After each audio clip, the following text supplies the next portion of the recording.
event in history that lasted for however long it lasted for. This cancel culture or this instant rush to judgment based on essentially what amounts to polluted air that's exhaled.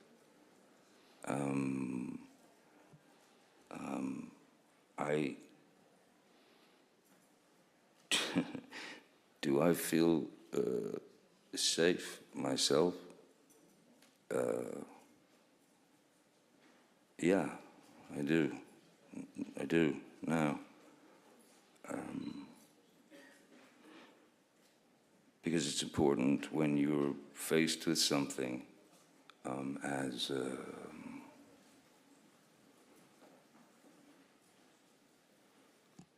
mind-bogglingly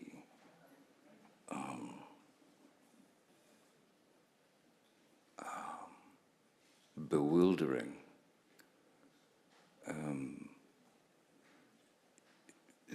That sort of thing hits you from many, many angles.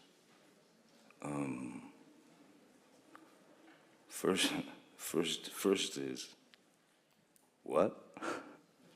What?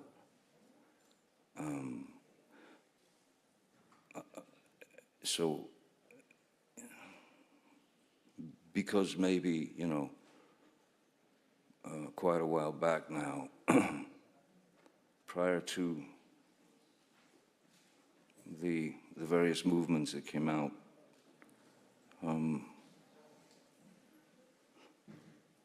a couple with, I'm sure, the best of intentions. However,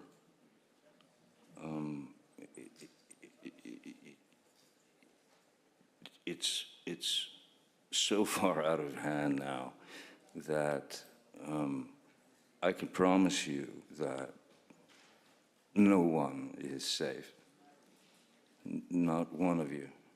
Not one of you. Not anyone out that door. No one is safe as long as someone is willing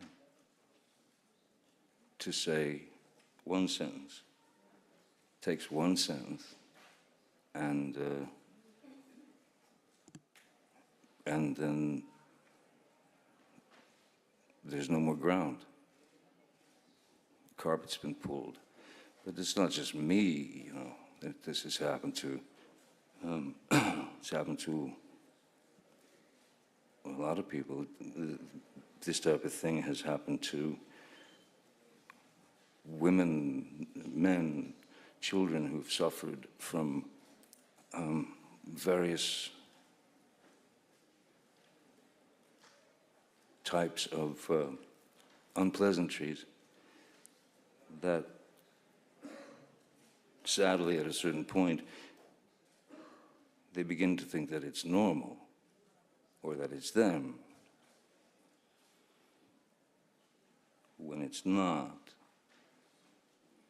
Nobody out there, we don't know what anyone's thinking at any moment. But I believe that, yeah, no one's safe. But I believe that if you are armed with the truth, then that's all you need. Doesn't matter if a judgment per se has taken some artistic license.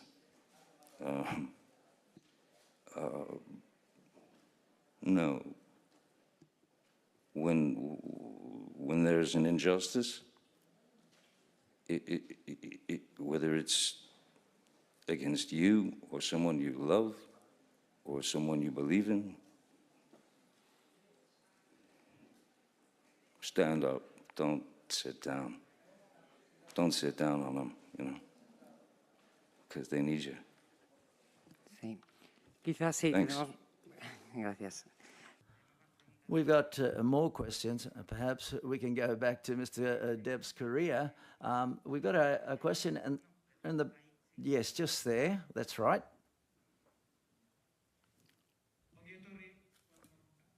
Welcome, Mr. Depp. Last week, the Association of Women Directors in Spain criticized the award that you're going to be receiving tonight. They said specifically that it wasn't the time because there was evidence of abuse, gender abuse. I would like to know whether you have something to say to them, and how has all this affected your career in Hollywood? Excuse me, we've said at the beginning that we were not going to address any questions of this nature, and we're going to talk about his career. If you have any questions related to this, we'd be more than pleased. No, I'm sorry. Well, let's go on to the next question. Thank you.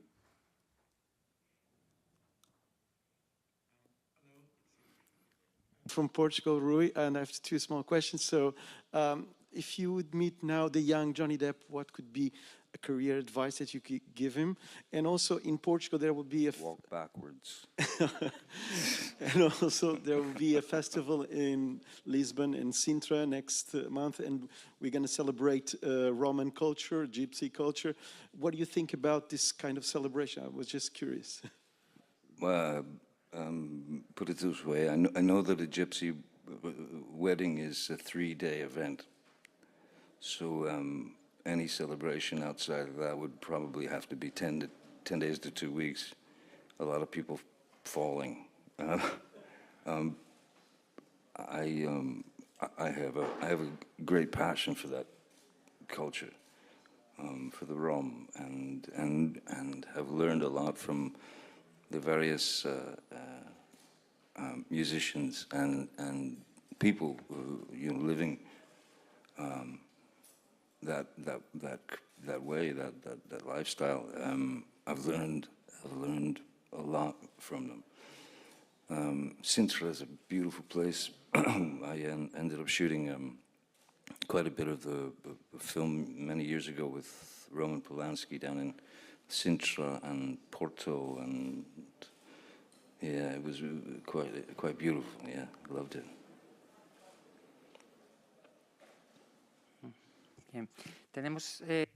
Okay, we have another question here, one more question. Yes, wait for the microphone, please. Congratulations, Johnny, for your work. I've followed your career for many years now. I think you're an incredible actor, Titanic, polyhedric, and I'm an actress, I'm a director. I am now with a long script, but excuse me to ask this question, but when you choose your project, what do you base yourself on? What do you guide yourself on to choose a character instead of another character? And then, for example, when you want to participate in or someone offers you a job, what criteria do you use with your heart or with your mind? What makes you choose one job or another to see which way you want to go? To see what makes you choose what you choose and what you leave out, that is to say. So therefore, she's asking, what do you base yourself upon when you choose a project or another? What are the characteristics that you use? Do you use your heart or your mind? That is, your heart or your mind when you choose one character or one project or another? Definitely, yeah. No, I understand. Yeah, thank you very much, and thank you. I've always relied on instinct or intuition and the initial emotion or the initial feeling or the initial spark or idea that might come from a character or any character in a screenplay. Just reading through the first time. Normally, what I do is if I can get past 10-15 pages, it's all right. If I can't, there's just nothing. It's just air. It's like drinking air. But when something in the character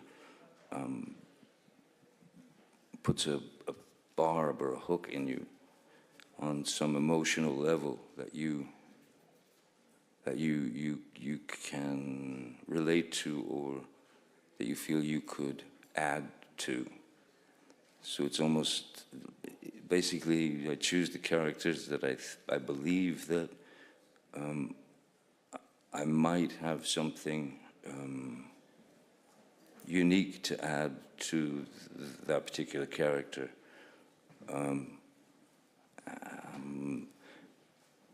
And because they either fascinate me, the mind, or they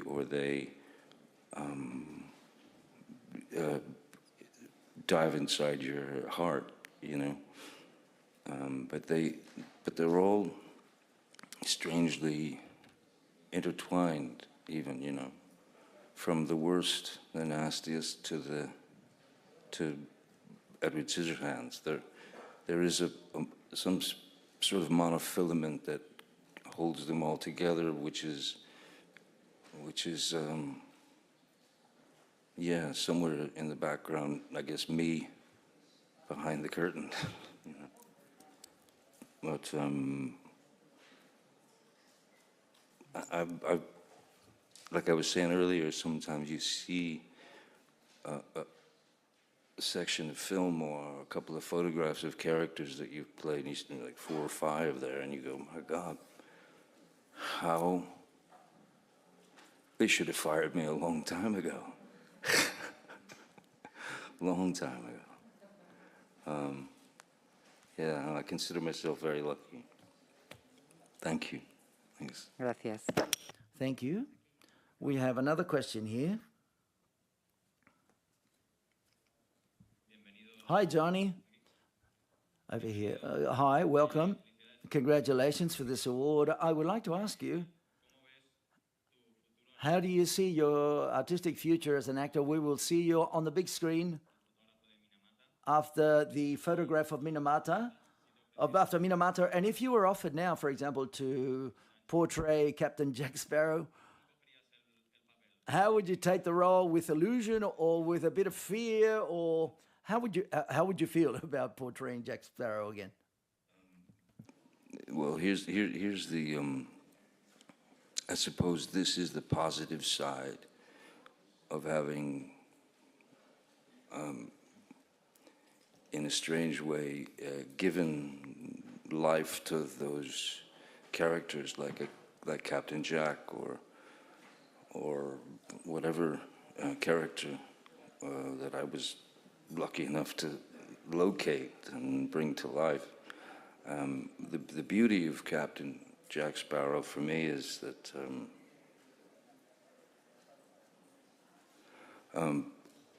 I can travel with Captain Jack in a box. Literally, Captain Jack in a box. And when the opportunity is right, I'm able to go and visit people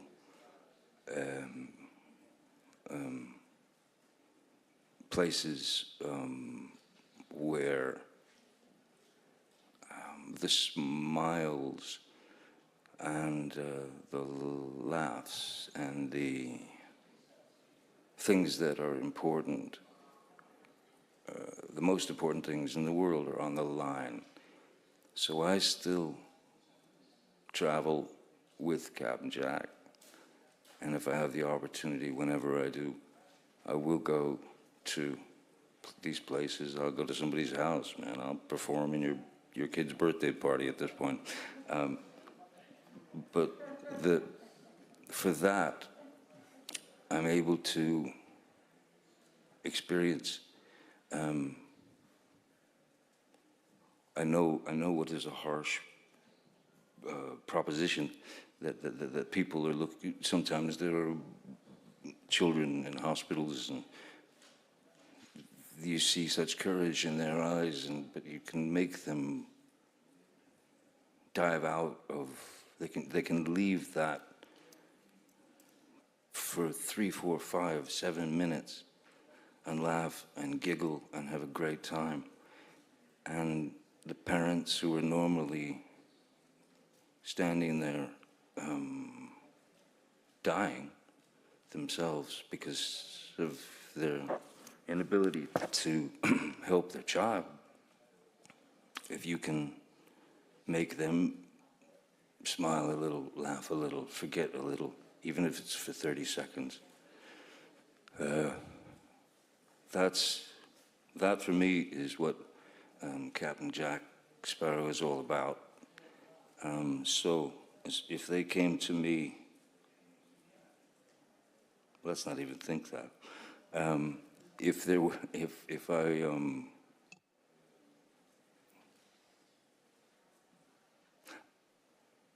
I think that the people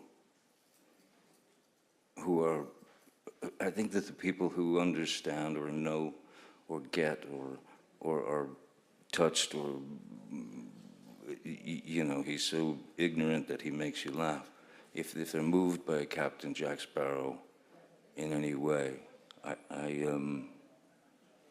don't need a company to do that. I can just do that myself, and nobody can take that away. So that's the greatest pleasure of Jack Sparrow. As far as the cinema, as far as the films, we did what we did, you know. It was a kind of a strange, abrupt halt, but these are strange, abrupt times. So yeah, again, he's never going to leave me, and he's always going to be ready to go and say stupid stuff to make people laugh, to make them forget about the nastiness at times in life. And I mean that with every morsel, straight down to my black-hearted, weaselly-gutted soul. Thank you. Gracias.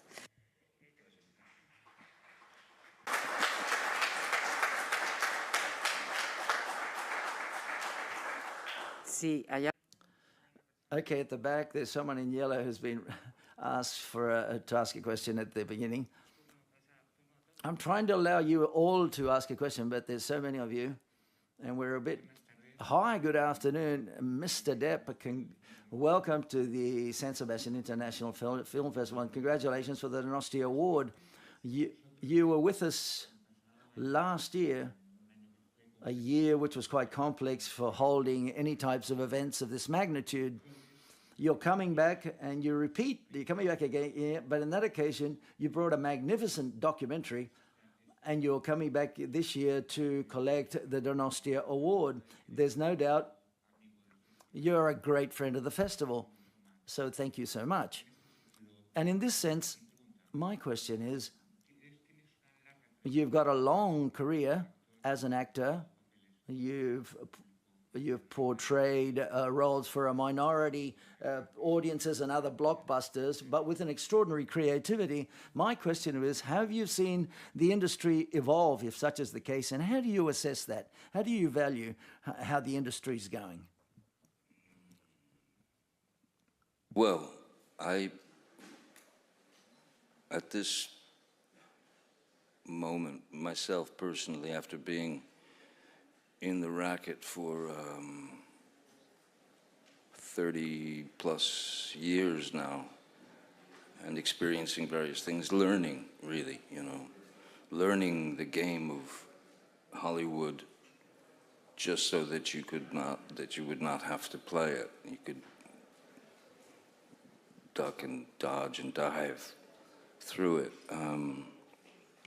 Hollywood is certainly not what it was, and they can pretend to be, but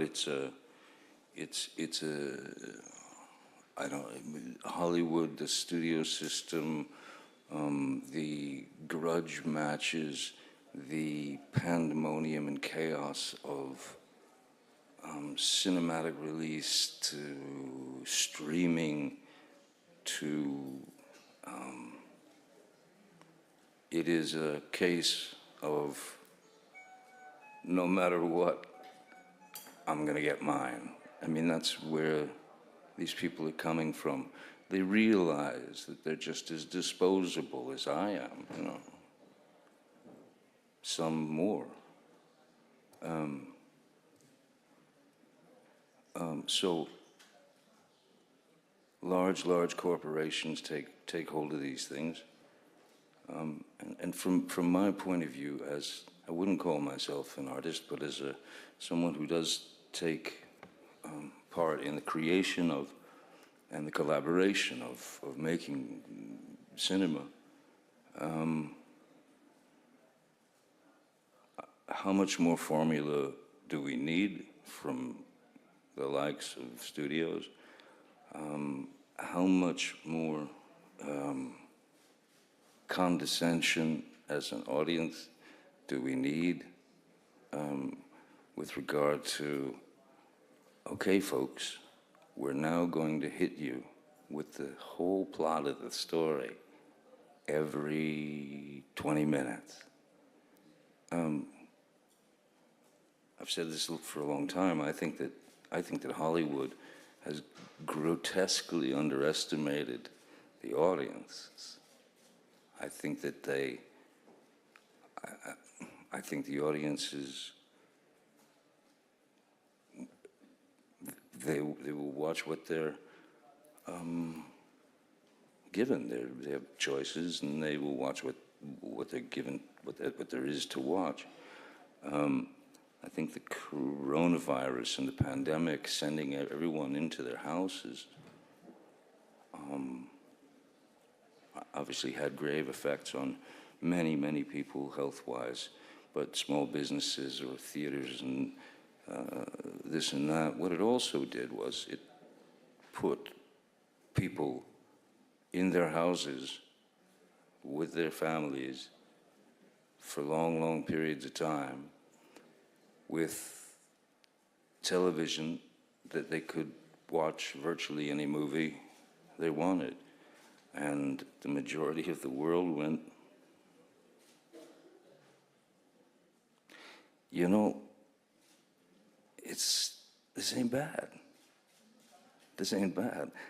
We can sit and watch this thing at home. We can cook up some popcorn. We could do this. We could do whatever. As opposed to the idea of a guy who makes, you know, $700 a week, and he wants to take his wife and kids out to dinner and a movie on the weekend. That's a $200 deal with parking and the whole business or whatever. It's a big deal. So I think that the Hollywood movie machine has a few design flaws that they're just realizing. I'm glad I saw them coming, personally. Thank you. Sí, tenemos. Yes, we have another question.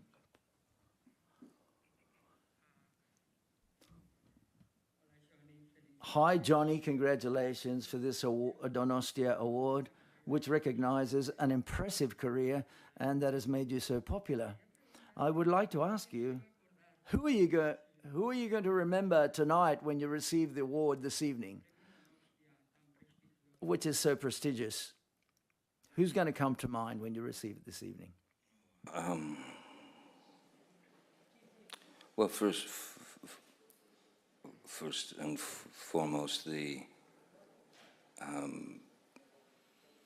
undying support of the festival.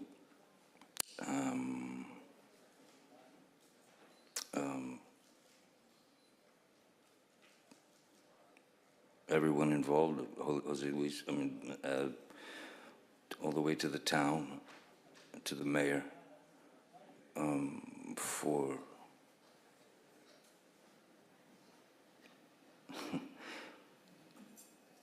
not buying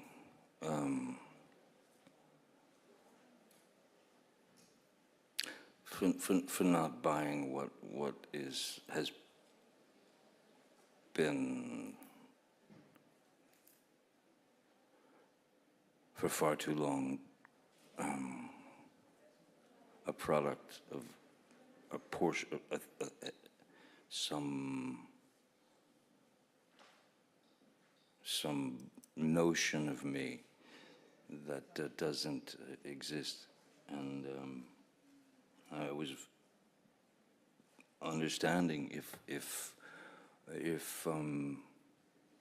I thought it best that my presence here would offend people. That of course worried me, because I don't want to offend anyone. I haven't done anything. I just make movies. But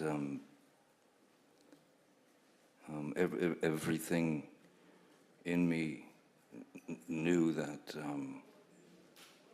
after having attended this festival, San Sebastian, for over the many years, 3-4 times, it's a place that I've always loved and respected for,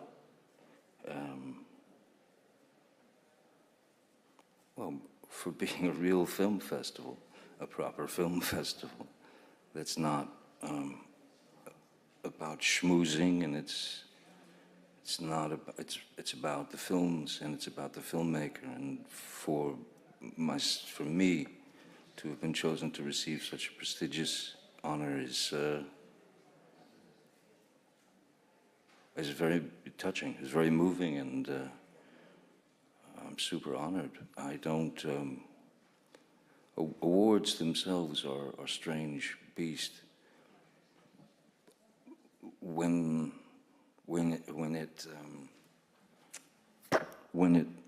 it requires competition, I just don't like the idea of competition. I don't, myself personally, I never want to compete with anybody. I still don't want to. Everybody's just trying to do their best to get to tomorrow, right? So just the mere fact that there was somehow, probably by fluke mistake, my name came out of the hat to receive this, and I am. It's something that I hold in high honor. I really feel humbled by it, and always happy to come back here. Muy bien, gracias. Tenemos ahí. Okay, thank you very much. We have another question. This person has been waiting. Welcome, first of all, and over here. Congratulations for the award. My question has to do with the characters that you portrayed throughout your career. What genre have you felt more comfortable in, or what have you liked least in regards to portraying certain characters? Thank you very much. You just reminded me. Oh, sorry. I just said I'm sorry to a microphone. I have to go. No, you reminded me of something, a section of a question that the gentleman asked earlier about genres and things regarding cinema. When I was a little kid, silent film was very important to me, because there was a public television station that showed all these incredible Chaplins and Keatons and Lon Chaney's. And then what replaced that as I got a little older were the black and white horror films, of course, you know, the Frankenstein and Dracula, Wolfman, all that. And so I was always a big fan of horror films, you know, and which was one of the things that Tim Burton and I, when we first met, connected on, these obscure horror films. But, so I guess what I loved about the horror genre was that one could hide behind the makeup, the mask, one could escape the weight or the gravity of who you are, of yourself, you know.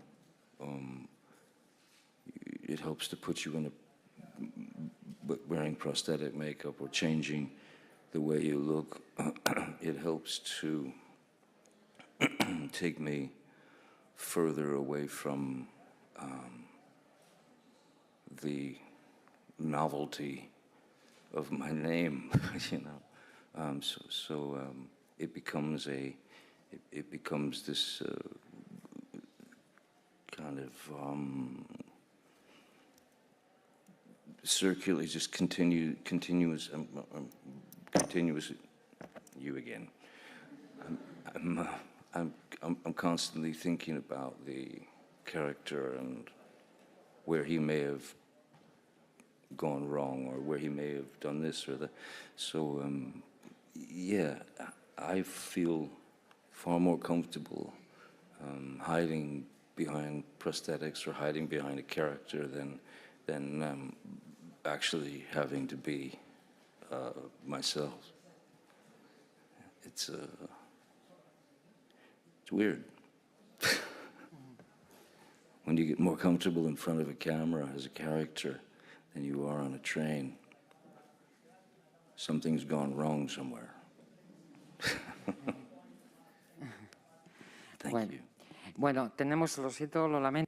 Sorry, but Mr. Depp has to leave because he's got to get ready for receiving the award this evening. Sorry for the people that didn't ask all the questions, but the truth is we've got a limited amount of time. I just want to thank you very much, Mr. Depp, for being here in San Sebastian, and best of luck this evening.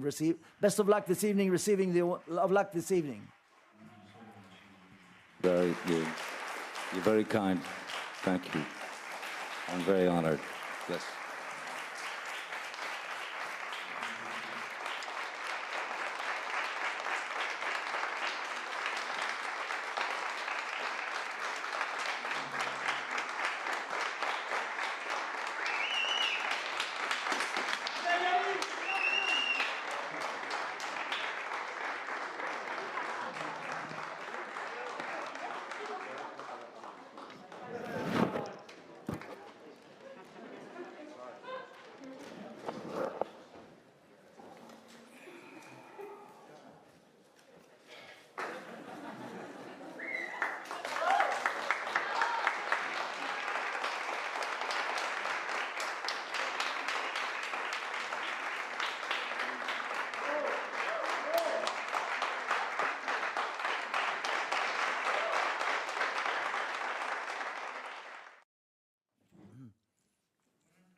Hi, good afternoon, and welcome to the press conference.